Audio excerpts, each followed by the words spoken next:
What's up, Wilbur? You don't say much. Hi, Brandy. What are you doing? Are you excited? Are we working in the garden? Huh? Yeah. So, welcome back. Back here out in the shop at Mark Kelly Farm. What we're going to do today, it's getting kind of sunny, and so we're wanting to plant some stuff. It's not early enough or late enough to plant out in the garden, of course. We got a new greenhouse we're working on, and I'm putting a video together for that. You'll see that in a few days. Just about done. But there's some cold hardy plants that we can plant outside. So what I'm going to make, I don't want to call them self-watering, but they're wicking garden tubs or growing tubs. And what they do is you don't have to water as much, maybe once or twice a week because of the way they work. There's a lot of videos out there for wicking tubs, but the difference is with my video is you're not going to have to listen to me talk for an hour before I get down to business and show you how to do it. And let's get at it right now. So what we got is one of these, they call them lick tubs anywhere where they grow livestock. These come with mineral in them and some other type of stuff that's good for the cows. They put them out in the field and the cows lick them clean. So any rancher is going to have a ton of these laying around, and you can get them for free if you know somebody that has cattle. So we're going to start with one of those lick tubs. We need a 4-foot piece. This is 4.5-inch corrugated drain pipe. There is 6-inch, and you can use that, and I'll tell you how. We also need a piece of PVC. I'm using 1-inch because the hose fits in the top, and the end of it needs to be cut on a 45-degree angle. And for this tub, it needs to be 20 inches because I want it to stick up a little bit. We also have some commercial landscape fabric. Don't buy the cheap stuff or you'll be redoing these pots in a couple years. This is a good commercial stuff. I got a roll of it that's 3 feet long. I cut a 3-foot square. So let's start putting this thing together and I'll show you how to do it. So the first thing we did is we drilled 2 holes right around where that piece of PVC is. And we got a heavy-duty wire tie and put it around there and made it as tight as we can go. And the reason that thing's cut on an angle is so when it sits on the bottom, it sits up off the bottom. So if it were to go flat on the bottom, you wouldn't be able to get any water in the tub or it'd go real slow. So we've got it zip tied in there so it doesn't come out. The reason we did that, once you get this full of soil, you don't want this thing to slip out or have some kid come by, some little child, and come up and pull this thing up because it's interesting. You'd have to have them dig it back out and put it back in again. So that's the first step. The next step is we put the corrugated drain pipe inside the bottom of the tub.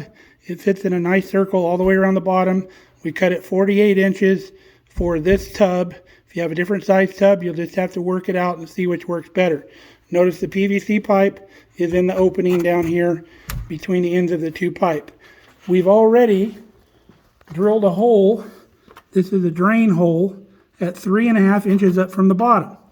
The reason we did it 3.5 is that is 4.5-inch drain tubing, and we want 1 inch of dead airspace from the water level to the top of that tubing. So this tubing is 4.5, so we drill the hole at 3.5. If you have 6-inch tubing, you would drill that hole at 5 inches. The reason you need that air gap in there is so you don't drown your plants. The roots will get down in there, and that air will air prune some of the roots, and those roots can pick up oxygen, and the plants will not drown in this tub. So the next thing we're going to do is mess with this landscape fabric. So first thing we did is we folded it on the diagonal. So we have 2 points that come out here in the end. The next thing we're going to do is take this point and fold it over to this point and keep doing that until we got a real small piece of fabric. And I'll show you what it looks like. So we kept folding it diagonally until we got it down to about this size. And you can see the ends aren't even. So what we're going to do is we're going to take where this lower edge comes in right here, and we're going to cut it straight across over to this edge, cutting this excess off the top. And that's going to give us an almost round piece of landscape fabric. Where I learned that trick is baking. We cut parchment paper for cake pans the same way. So neat little trick. So we've cut that off basically straight. Kind of looks like a funnel. When you fold it out, you got a circular piece of shade or landscape fabric. And we'll show you what's next. We're going to go put some soil in this thing. So we've got the bucket in place where we want it. We got it fairly level, so it doesn't have water. The water stands up evenly in the pot. If it's cockeyed, the water's not going to run out of the hole correctly, and your water level is not going to be even in there. So we've got the landscape fabric placed in there. We've got the middle punched down into that middle well. So we're going to start throwing some dirt in the middle so we can start forming this.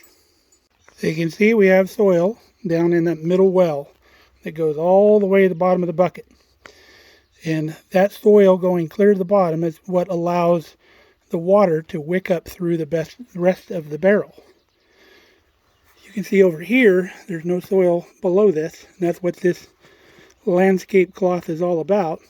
It keeps the soil from fouling that tube up and getting dirt in there, thus eliminating our airspace and the ability to fill that thing up. So I'm going to start putting some more soil in here and we'll start working the sides of this out. So you see we've added more soil, and as that soil starts to spill out over that center well that we created, it starts pressing against the sides, and wherever there's a crease, it'll hold that closed. And as we get more dirt in there, it'll press these against the sides and seal them up. And we'll keep working it all the way up and working that out to the sides, sealing those edges up, and then we'll fill it clear to the top like that one. I'm just using a big coffee can in my bag so we don't make a mess. Alright, you can see we got that soil worked in. All the edges of the fabric are pressed against the tub is what we want. Closes that seal. We'll fill her up. You can stop using a coffee can at this point because we can just start dumping soil in with the bag. Alright, we got both tubs filled. I'm going to do a couple more out here, but I'll have to pick up some more potting soil for that. So these are just standard lick tubs. If you want to paint them a different color, you can do that. It is plastic, but if you buy the Krylon Fusion paint, it sticks to plastic very well. But if you want to make sure it sticks, just rough it up with some probably 120 grit sandpaper and it'll stick a little better. But you can paint them any color you want. You can paint flowers on the outside of them or whatever. But you can see we're filling through that tube, and we're going to fill it until the water comes out of that hole. You can see on this one I got 2 holes. I made a mistake. I thought I had 6-inch drain pipe, but I only had 4.5, so I had to drill a hole lower. Won't hurt nothing. But that's what she looks like. We're going to plant some stuff in them. If you think about it, this is kind of a larger version of a Dutch bucket. If you've ever seen those. You can do these with 5-gallon buckets. You just have to scale it down or use 2 buckets. Some people use 2 buckets and they drill a hole in the middle for one of those little hydroponic cups to go down through. And you just drill your drain hole about 1 inch below the bottom of that top bucket. Alright, you can see water is coming out of our drain hole, so we are full. The other thing I wanted to tell you about these, this type of tub right here in particular is a pretty dense plastic that you can't see through. You can tell because you can't see the water line in the tubs. If you can see the water line, your tub is lighter weight and sunlight is going to penetrate through it. And when sunlight penetrates through it, it's going to make your water develop algae. You don't want algae in your water because that eats up all of the oxygen that your plants need. So I'm just refilling this other one again because as that water wicks up through the soil, it's going to deplete the reservoir in the bottom. This mix is pretty wet, but it's not quite wet enough to plant in. And you're going to be tempted to water the tops of these. Try to keep from doing that because that'll wash that soil down into the bottom sometimes around that shade cloth, or not shade cloth, the landscape fabric. So try to keep from doing that.